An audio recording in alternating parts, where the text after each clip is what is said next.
Hi guys. तो guys इस video के अंदर अपन मनोविज्ञान के 20 ऐसे क्वेश्चन देखेंगे जो बहुत वेरी इंपॉर्टेंट क्वेश्चन है दोस्तों। आप इस वीडियो को अवश्य देखें, पूरी देखें दोस्तों, स्किप ना करें। एग्जाम में इस तरह के क्वेश्चन ही फंसेंगे और अपन वहाँ पर कर देंगे। इसलिए कर देंगे क्योंकि अपन इस तरह से क्वेश्चन जो है अपन सोल्व करेंगे तो एग्ज़ाम में आप आसानी से कर सकते हो दोस्तों, है ना। तो दोस्तों मैंने पहले सूचना तकनीकी की जो इम्पोर्टेंट क्वेश्चन की सीरीज चला रखी उसको अवश्य देखें और मेहनत करते रहें, प्यार बनाते रहें। सफलता सफलता सफलता, क्योंकि माता पिता ही अपने मेन हैं। उनको ध्यान में रख के अवश्य पढ़ें दोस्तों और वीडियो को पूरी देखें। तो दोस्तों यहाँ से क्वेश्चन अवश्य ट्रेंड करेगा। तो चलते हैं फर्स्ट क्वेश्चन। और चैनल को आप अवश्य सब्सक्राइब करें दोस्तों, चैनल तो करना ही पड़ेगा सब्सक्राइब, तब जाके काम चलेगा। तो चलते हैं दोस्तों, आपकी मर्जी, पसंद आए तो करना, नहीं तो मत करना दोस्तों। तो चलते हैं कि कारक फैक्टर जो व्यवहार में स्थायी और अस्थायी के बीच का परिवर्तन लाता है, यानी कि जब कोई भी वस्तु है ना, अपने कोई भी जैसे कि व्यक्ति है या बच्चा है, ठीक है, तो वो जो व्यवहार में परिवर्तन लाएगा ना, क्या व्यवहार में परिवर्तन, क्या उम्र लाएगी क्या, तो जो परिपक्वता होगी ना, जब बालक अच्छी तरह से परिपक्व हो जाएगा वही परिवर्तन लाएगा दोस्तों, स्थायी व अस्थायी। ना तो बीमारी लाएगी, ये नेगेटिव है। प्रशिक्षण भी नहीं लाएगा, मानसिक थकावट भी नहीं लाएगी। पर कौन लाएगा? परिपक्वन। तो ध्यान रखना, मैच्योर जब होता है ना बालक, वही परिपक्वन लाएगा। नेक्स्ट क्वेश्चन है दोस्तों, निम्नलिखित में से कौन से तनाव कम करने और अंतर्द्वंद का समाधान की प्रत्यक्ष विधि नहीं है? तो उदात्तीकरण। ध्यान रखना, उदात्तीकरण नहीं है दोस्तों, क्योंकि तनाव जब टेंशन कम करेंगे या अंतर्द्वंद कम करेंगे, है ना, उसकी जो डायरेक्ट विधि कौन सी नहीं है? उदात्तीकरण नहीं है। रुकावट को दूर कर सकते हैं, है ना, दूसरा रास्ता निकाल सकते हैं और दूसरे लक्ष्य का बदलाव ला सकते हैं, है ना। ये तो है डायरेक्ट, है ना, यानी कि मान लो आपको टेंशन हो गई, ठीक है, तो आप क्या करोगे? सॉरी दोस्तों, थोड़ा सा मेरे मैसेज आ गया था।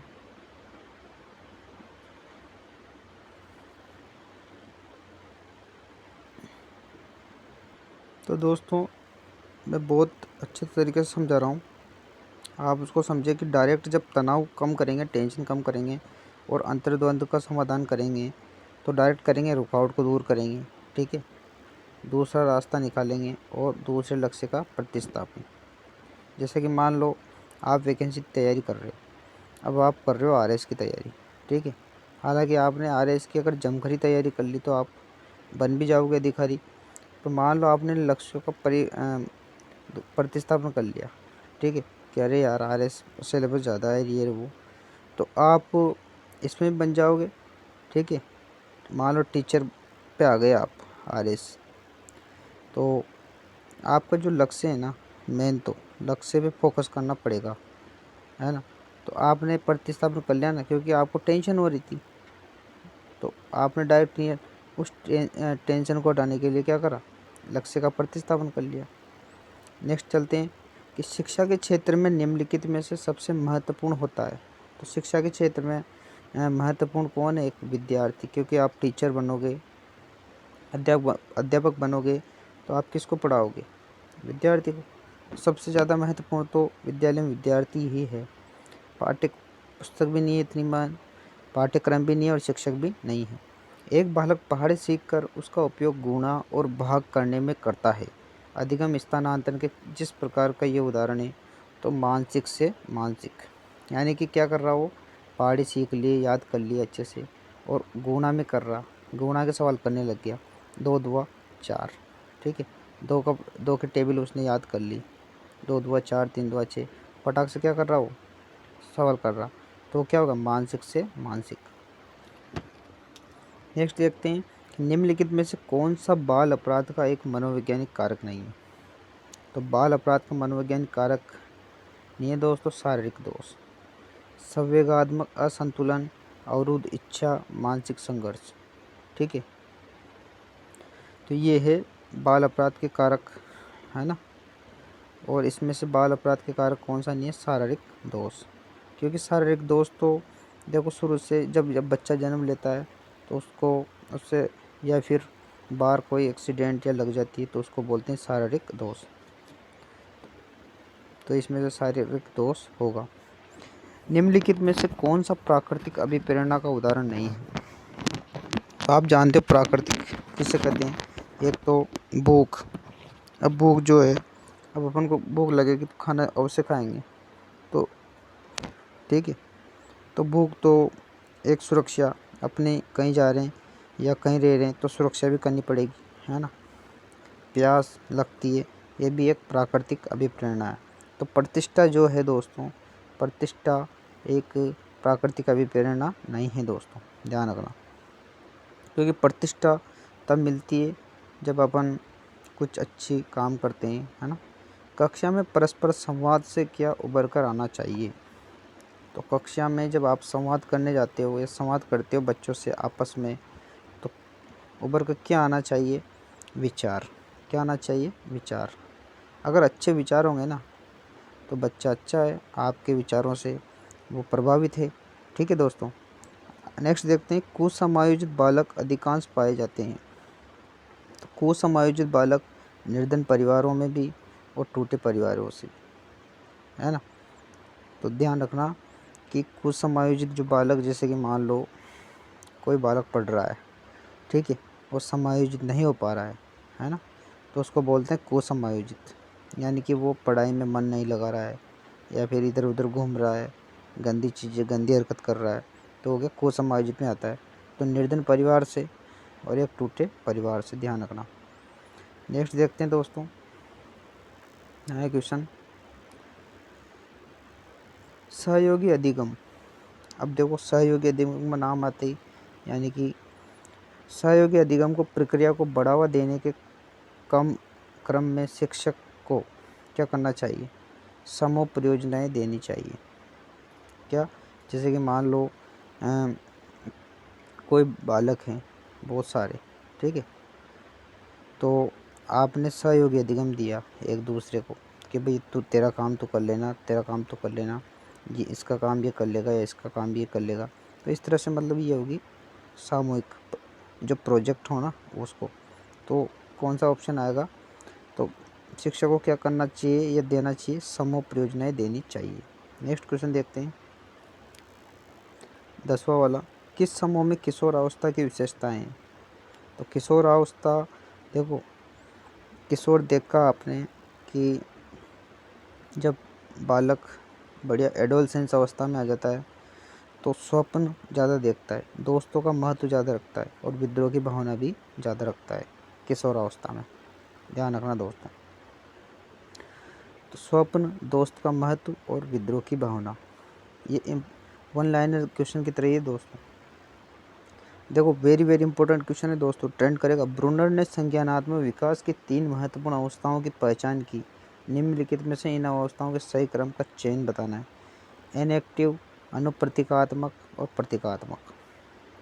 तो जो ये जो है ना, इसको क्रम वाइज याद रखो आप। इनएक्टिव, अनुप्रतीकात्मक और प्रतीकात्मक किसने दी थी?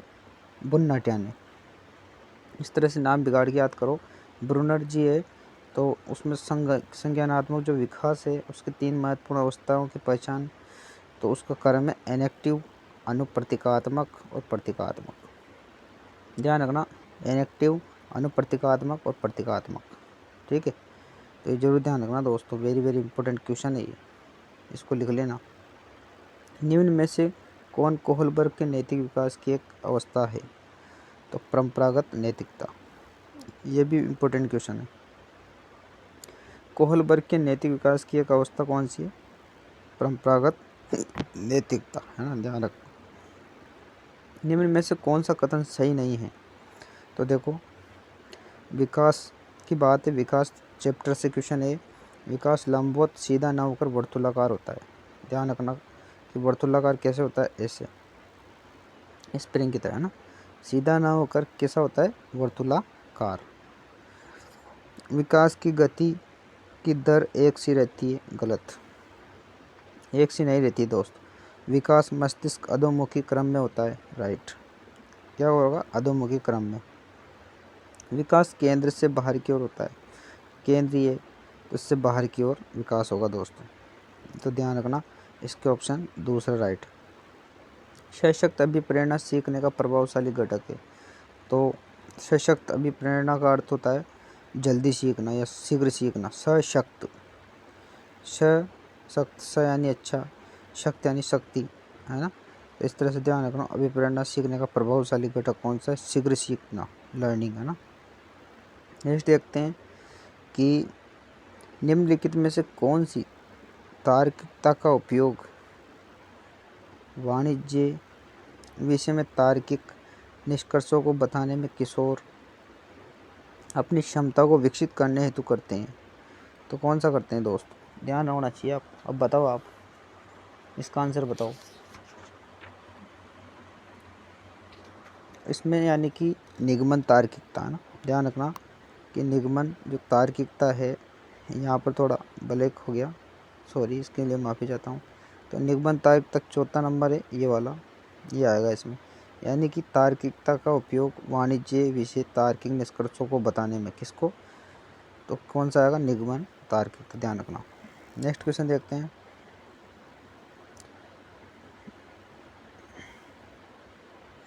निम्नलिखित में से किस मनोवैज्ञानिक को मौलिक व्यवहारवादी के रूप में वर्णित किया गया है। तो जो मौलिक व्यवहारवादी है, मौलिक व्यवहारवादी, तो मौलिक का अर्थ जानते हैं यहाँ पर कोई भी चीज़ को बनाना, है ना, निर्माण करना, यानी कि फैलाओ, है ना, या कोई वस्तु में से हीरा निकालना, है ना। तो वो कौन है, स्किनर साहब, ध्यान रखना, स्किनर है मौलिक व्यवहारवादी। वेरी वेरी इंपॉर्टेंट क्वेश्चन है। और वो निगमन वाला भी, ये भी निगमन तार्किकता, ये क्वेश्चन देखा था कि निम्नलिखित में से कौन सी तार्किकता का उपयोग वाणिज्य विषय यानी कि कॉमर्स, है ना, तार्किक निष्कर्षों को बताने में किशोर अपनी क्षमता को विकसित करने हेतु करते हैं, निगमन तार्किकता। अनुदेशन उद्देश्यों को कहते हैं। तो अनुदेशन उद्देश्यों को बोलते हैं अपन, क्या बोलते हैं, विशिष्ट उद्देश्य। ध्यान रखना,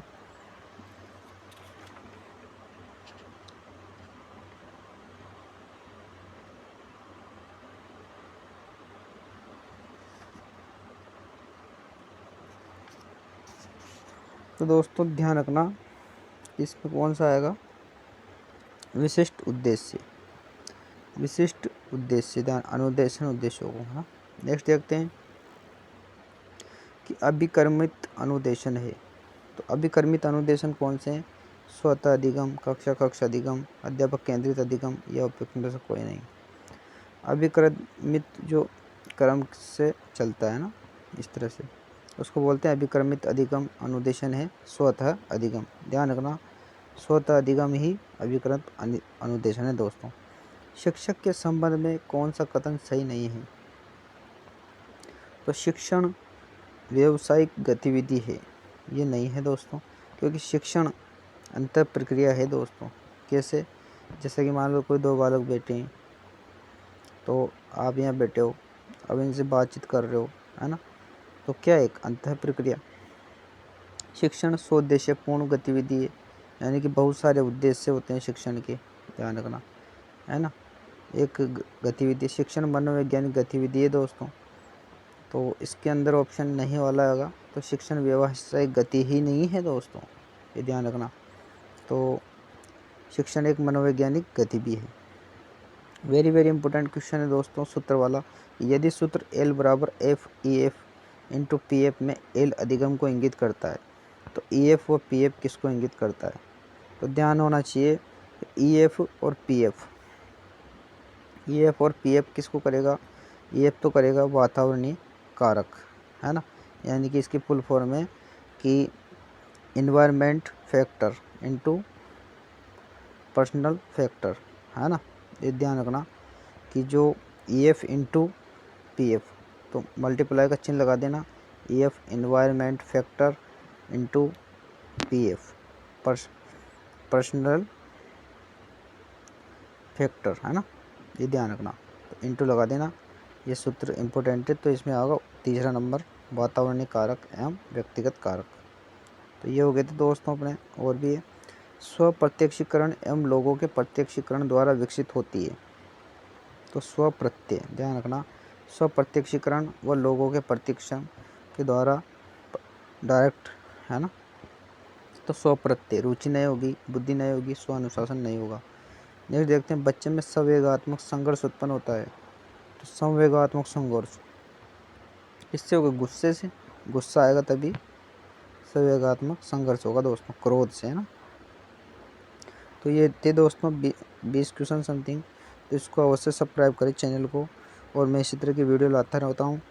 और ये मनोविज्ञान की थी वीडियो, तो पूरी देखें। और जय हिंद, जय, आपने पूरी देख ली होगी। तो मिलता हूँ नेक्स्ट वीडियो में। जय हिंद, जय भारत दोस्तों।